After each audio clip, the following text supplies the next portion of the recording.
Hi, my name is Jessica Wilcox, and I'm a painter in LA. Right now, I'm getting my MFA from Otis College of Art and Design.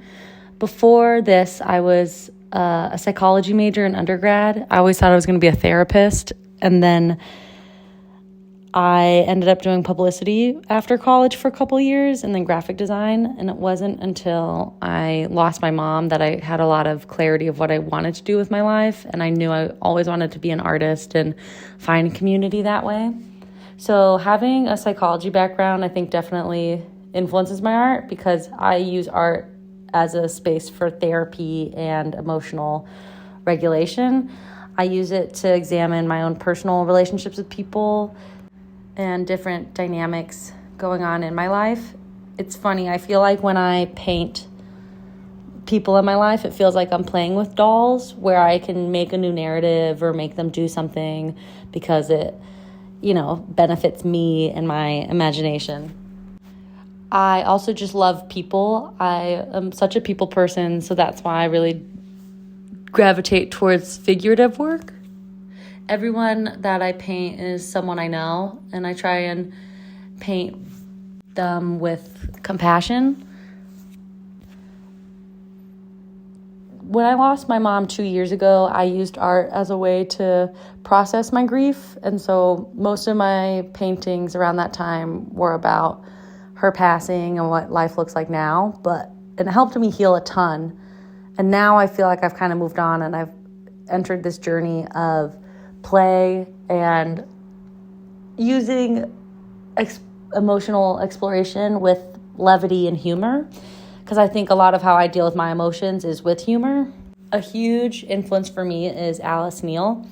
She was once called the collector of souls, and that's always stuck in my head. I think it's amazing when someone can do a portrait of someone and really just capture their essence. I also am a huge fan of Hockney and his whole career. And I'm a huge fan of how he drew his mom and all of his figure work.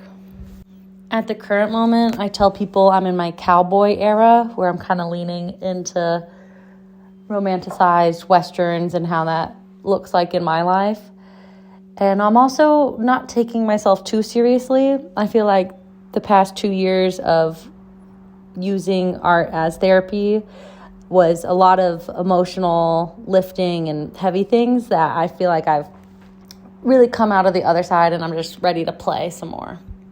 If I could give advice to my younger self, I would tell young Jess that the art world isn't scary. I think I had a preconceived notion that artists were cold or intimidating, but everybody is just people. And you're just trying to find community.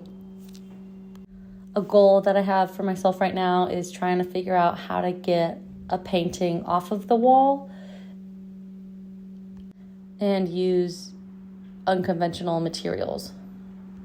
When I'm doing my work, I need music, mostly just to drown out the outside noise. I get very distracted. I've been listening to a lot of Western music lately, but if I really need a focus or want to get in the zone, I'll do jazz or else just random playlists or things like that. I have a hard time listening to podcasts and painting though, because I get really distracted by what the people are saying. So music is key. The best reaction I ever had to someone seeing my work was probably from my sister-in-law. It made her cry, and it wasn't that made her cry that made me happy, but it was just that she could have such a emotional connection to it, and it was a painting of my mom, and just having her connect like that really meant a lot.